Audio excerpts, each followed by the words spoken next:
You know, a hip fracture is so much more than just a broken bone. It's one of those moments that can change a person's life in an instant. So, what does the absolute best care look like? Well, the good news is there's a really clear blueprint. Today, we're going to break down the UK's expert guidelines, what we call the gold standard, for getting patients back on their feet. Let's dive in.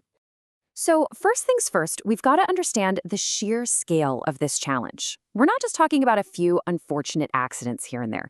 This is a massive and, frankly, a growing public health issue, and it has some pretty profound consequences, both for patients and for the entire health system. And wow, does it come with a price tag? We're talking about £2 billion every single year. That's the cost of what are called fragility fractures to the UK's health and social care systems. And believe me, the vast majority of that is directly related to hip fractures.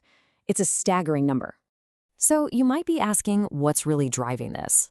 Well, this quote right here, it gets right to the heart of it. It's a condition called osteoporosis. It weakens bones. And the thing is, it's often totally silent until a fracture happens. And even though it's treatable, it often isn't treated. That's why some experts have started calling it a new epidemic. And this chart, well, it really lays it all out for us, doesn't it?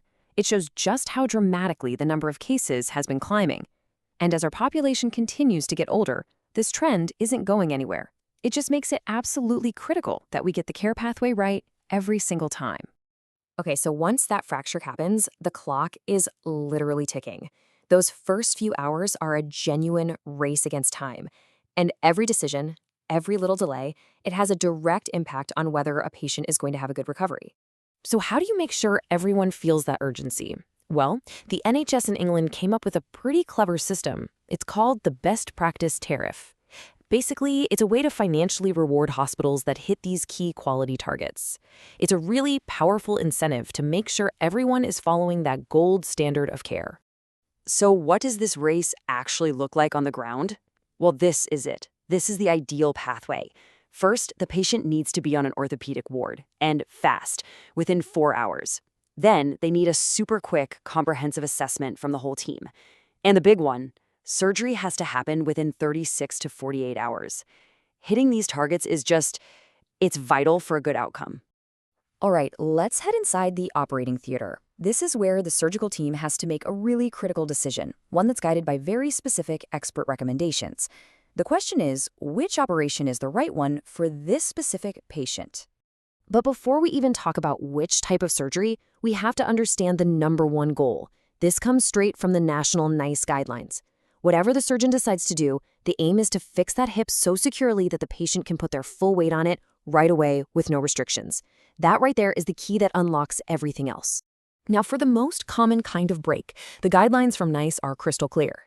If the patient was pretty fit and active before the fall, walking around independently, mentally sharp, and medically stable, then the best option is a total hip replacement, or THR. For patients who don't quite meet that criteria, the alternative is something called a hemiarthroplasty, a partial replacement. So you see, it's not one size fits all. The choice is completely tailored to the patient. And, it's incredible just how detailed these guidelines get to ensure the best results. They recommend using cemented implants for a better hold, they specify the best surgical approach to reduce certain risks, and they even get into the nuts and bolts of which type of hardware to use for different kinds of fractures. It just shows you the level of detail that goes into this evidence-based blueprint. Okay, surgery's done, but honestly, the real journey is just beginning. High-quality, intensive rehab, that's what actually gets patients home and gets them back to their lives. Which leads us to a really tough question. We've got this amazing blueprint for the surgery, but what about the recovery? Is every single patient getting the kind of rehab they need to have the best possible chance to get better? Just take a look at this. It's from a major audit by the Chartered Society of Physiotherapy, and it paints a pretty sobering picture. It shows that while, yes, many patients get out of bed quickly, a shocking 43% missed a day of therapy simply because a physio wasn't available. And then look at what happens after they go home. An average wait of 15 days to start therapy again. That's a huge gap between the standard and the reality. So what should be happening? Well, the CSP has laid it out perfectly. A physio assessment right away, getting the patient moving the very next day. daily therapy while in the hospital, and then a super fast handover within 72 hours to the team that's going to take over after discharge. This is the checklist. This is what best practice looks like. Now, this next part is so important. Excellent care doesn't just stop with fixing the injury you see today. A crucial, and honestly, an often overlooked part of the blueprint is making sure the next fracture never, ever happens. And if you're wondering why that's so crucial, check this out. It's a stark fact. A patient who's had one of these fractures is now at least twice as likely to have another one. It's like a massive warning sign that we simply cannot afford to ignore. So the game plan here is a two-pronged defense. First up, bone protection. That means assessing for osteoporosis and getting the patient on medication to strengthen their bones. Second, a falls assessment. This is where a whole team takes a deep dive into all the things that might cause another fall, and then they make a plan to fix them. Every patient should be offered both, no exceptions. Okay, that's the plan. But how do you actually make sure it happens for every single patient? Well, there's a proven model, recommended by NICE, called a Fracture Liaison Service, or FLS. Think of it like a coordinated safety net. It systematically identifies and follows up with every fracture patient to make sure they get everything they need to prevent the next break. It's a total game changer. So we've seen the blueprint for what excellent care looks like. Now for the final crucial question, how well are we actually following it? Let's take a look at the gap between those guidelines and what's really happening today. Whoa. Okay, this chart from the National Hip Fracture Database, it really says it all. Each one of those bars is a different hospital. And you can just see the huge difference in how well they're doing on those key targets. What that means for a patient is pretty simple and pretty scary.